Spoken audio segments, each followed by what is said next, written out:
So I wanted to follow up my Iceland trip video with 5 practical tips that we learned from visiting Iceland as first timers. Tip number 1, rent a 4x4 or all-wheel drive car. I know it might cost you a little bit more money, but I promise you, you're gonna come into instances where you need it and you're gonna enjoy it so much better. Not saying go out and rent the most expensive one unless that's within your budget. We rented a Kia Sportage, which was more than enough for everything that we wanted to do. If you plan on going into the Highlands or on any other of the F roads in Iceland, it's mandatory that you have an all-wheel drive or 4x4 vehicle. A lot of the waterfalls and really cool locations are on these F roads. Besides the F roads, there's also a lot of gravel roads, just regular flat dirt roads around the whole island that you'll come across, whether you're turning off the highway to go down to see a glacier, or like when we went to the West Fjords, we hit some long stretches of just pure gravel dirt roads, which didn't require 4x4, but it definitely made it more comfortable for us. Make sure you get familiar with Iceland's road and traffic website. This will show you live closures on roads and road conditions. Oh, and make sure you get the Wi-Fi hotspot with the car. It's a small upcharge, but I mean, we use that thing non-stop, especially in some of the remote areas. That thing saved us for sure. Tip number 2 is just be flexible and adaptable.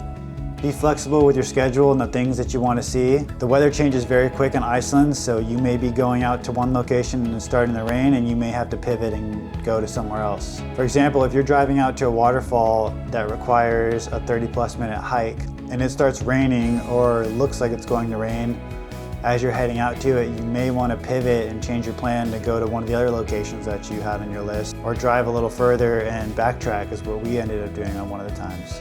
Like us, like I said, this was our first time going, so we had packed so much stuff in, like to every single day that we wanted to see, and I mean, it wasn't totally realistic to hit it all, but it gave us options. And some of the places you stop at you really want to see, and like you might want to spend an hour at some locations and kind of walk around and sit around and take it all in. And some other locations you might pull up off the road and it's a parking lot right at the side of the road, and you see it, take a couple pictures, and you're on your way in 5 minutes. So tip number 3, paying for gas. I feel like this is an important one to talk about because if you don't come prepared with options, it might give you a little bit of a headache trying to get gas while you're there. Most of the gas stations that we stopped at accept the tap to pay, either via credit card or with your phone. We had issues with our credit cards at the pump. Either the cards were getting declined or it was asking us for a PIN, which we did not have for our credit cards. We had the best luck with a Visa card. For whatever reason, my MasterCard it was having major issues, so our Visa card worked better.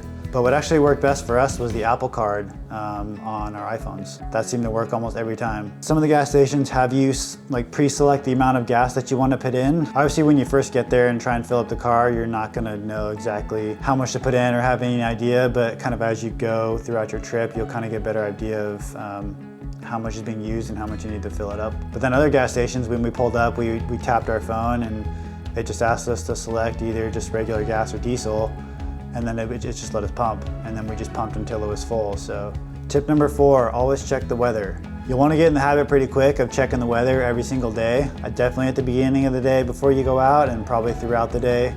If you go on Iceland's local weather website, I'll put a drop in the description down below. That one's updated hourly, so it's going to be your best bet. I mean, don't use your weather apps on your phone; those aren't going to be accurate. The website's really cool. It breaks it down into different categories, so you can look at just the wind, you can look at precipitation, you can look at temperature, and they even have a rating on there for the northern lights. It's kind of up in like the top right corner of the screen. So they have like a scale in there of like 1 to 9 or 1 to 10, I can't remember. But that's a good indicator of like if you're gonna get to see the northern lights or not. Yeah, that local weather website is gonna be your best friend on this trip for sure. Tip number 5, picking the right place to stay. There's a lot of options on the island between hotels and Airbnbs to stay. There's a lot of really cool Airbnbs on the island. I mean, a lot of the pictures you'll see are like great, like Instagram-worthy places. But if you are going to book an Airbnb, you definitely want to look at the maps and look ahead of time to see if there's anywhere to eat around there. Because some of them can be pretty remote and there's nowhere to eat around, there's no option. In our case, we opted to stay primarily at hotels because at the end of the day, we didn't want to stress about finding somewhere to eat, or even in the mornings getting up, having to go figure out, where we're gonna go get coffee and breakfast. Like having a restaurant at the hotel that we can have dinner at and continental breakfast in the morning. Like that just was a huge stress off of our shoulders. I will say the continental breakfast there really surprised us. Like there was so much fresh food and so many options. Like their continental breakfast puts America's to shame, for sure.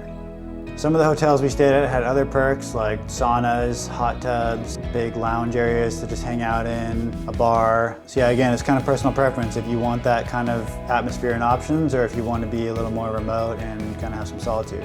And I'll leave you guys with 2 bonus tips. These are just small, but it was helpful to know when we got there. So bonus tip number 1, the bathrooms there are noted by a WC, which stands for water closet, apparently. If you're driving around the island and you need to go to the bathroom, just look for somewhere that has a WC sign and you'll be good. Bonus tip number 2, parking apps. Most of the scenic places that you're gonna wanna go see are gonna require payment. They have cameras in a lot of them at the entrances. The 2 main apps they have for paying for parking is Parka and Easy Park. Before you even leave for your trip, download these 2 apps, set up an account, put your credit cards in there so that when you get there, you don't have to fuss around with it. You pull up to the parking lots for these places. There's gonna be like a code to scan or a number, and you just look it up and enter your payment, and then you don't have to worry about it, because you don't want to leave and then get back to your rental car place and find out that you have fines because you forgot to pay for parking at one of the waterfall stops. So if you're planning a trip to Iceland, I hope these tips help you be prepared a little bit for what's to come. It's an amazing place. There's so much to see and do. It's just helpful to have a little more insight from others that have been there before, and so you hopefully don't run into the same issues that we did. Thanks again for watching. I will see you guys in the next one.